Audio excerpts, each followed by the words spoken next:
রাজনীতি এক অদ্ভুত রঙ্গমঞ্চ। এখানে কেউ নায়ক হয়ে ওঠে, আবার কেউ হারিয়ে যায় বিস্মৃতির অতল গভীরে। সম্প্রতি কারাগারের অন্ধকার থেকে মুক্তির আলোয় এলেন দুজন রাজনৈতিক ব্যক্তিত্ব। একজনের মুক্তি ছিল উৎসবের মতো, অন্যজনের মুক্তি ছিল নীরব। এই দুই চিত্র আমাদের রাজনীতির দুটি ভিন্ন নির্মম বাস্তবতাকে চোখে আঙুল দিয়ে দেখিয়ে দেয়। প্রথমে আসে লুৎফুজ্জামান বাবরের কথায়। প্রায় 17টি বসন্ত তিনি কাটিয়েছেন কারাগারের 4 দেয়ালের মাঝে। কেন এই দীর্ঘ কারাবাস?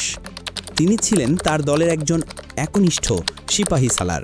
অভিযোগ আছে, দলের বৃহত্তর স্বার্থে এবং শীর্ষ নেতৃত্বের নির্দেশে তিনি এমন এক ঝুঁকিপূর্ণ খেলায় নেমেছিলেন যার নাম 10 ট্রাক অস্ত্র মামলা। ভারতের বুকে অস্থিরতা তৈরির সেই মহাপরিকল্পনার মূল কারিগরদের একজন হিসেবে তাকেই মূল্য দিতে হয়েছে সবচেয়ে বেশি। সেই সময় তিনি হয়তো ভেবেছিলেন দলের জন্য এই ত্যাগ একদিন তাকে বীরের মর্যাদা দেবে। কিন্তু 17 বছর পর যখন তিনি কারাগার থেকে বের হলেন, তখন চিত্রটা ছিল সম্পূর্ণ ভিন্ন। কোথায় সেই দলের শীর্ষ নেতারা যাদের সম্মানে তিনি নিজের জীবনকে বাজি রেখেছিলেন? কোথায় সেই রাজকীয় সংবর্ধনা? কিছুই ছিল না। ছিল শুধু তার নির্বাচনী এলাকার কিছু সাধারণ কর্মী আর ভক্তের ভালোবাসা। দলের পক্ষ থেকে ছিল একরাশ নীরবতা, একরাশ উপেক্ষা। মনে হচ্ছিল যেন বিএনপি যেন তাদের এই পুরানো সেনাপতিকে ভুলেই গেছে, যার জীবনের সোনালী সময়গুলো দলের জন্য উৎসর্গ করে কারাগারে পচে মরতে হলো। সেই মানুষটি আজ দলের কাছে যেন এক বোঝা, এক অপ্রয়োজনীয় অধ্যায়। এবার চলুন মুদ্রার অপর পিঠ দেখি। প্রায় একই সময়ে 14 বছর কারাবাস শেষে মুক্তি পেলেন জামাত ইসলামী নেতা এটিএম আজহারুল ইসলাম। তার মুক্তির চিত্র ছিল ঠিক বিপরীত।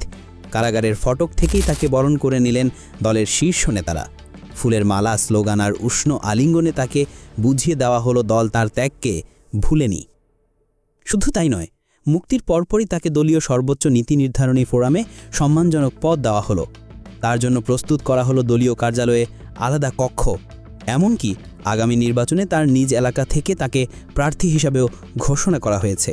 জামাত দেখিয়ে দিয়েছে তাদের কাছে আদর্শের জন্য করা ত্যাগ কতটা মূল্যবান। এই দুইটি ঘটনা আসলে কোনো বিচ্ছিন্ন বিষয় নয়। এটি আমাদের প্রচলিত রাজনীতির এক নিষ্ঠুর চরিত্রকে উন্মোচন করে। প্রচলিত ধারার রাজনীতি এক স্বার্থপর খেলা, যেখানে ব্যক্তি কেবলই ক্ষমতার সিঁড়ি হিসেবে ব্যবহৃত হয়। প্রয়োজন ফুরালে তাকে ছুঁড়ে ফেলতে দ্বিধা করা হয় না। লুৎফুজ্জামান বাবুর সেই নির্মমতারই শিকার। তিনি দলের জন্য নিজের সব কিছু দিয়েছিলেন, বিনিময়ে পেয়েছেন অবহেলা আর অপমান। অন্যদিকে আদর্শভিত্তিক রাজনীতিতে কর্মীর ত্যাগকে সর্বোচ্চ সম্মানের চোখে দেখা হয়। এটিএম আজহারের ঘটনাটি তারই প্রমাণ। এখন প্রশ্ন হলো, একজন মানুষ তার জীবনের সব কিছু বিলিয়ে দিয়ে বিনিময়ে কি পাবে? লুৎফুজ্জামান বাবরের মতো একরাশ উপেক্ষা, নাকি এটিএম আজহারের মতো বিরচিত সম্মান?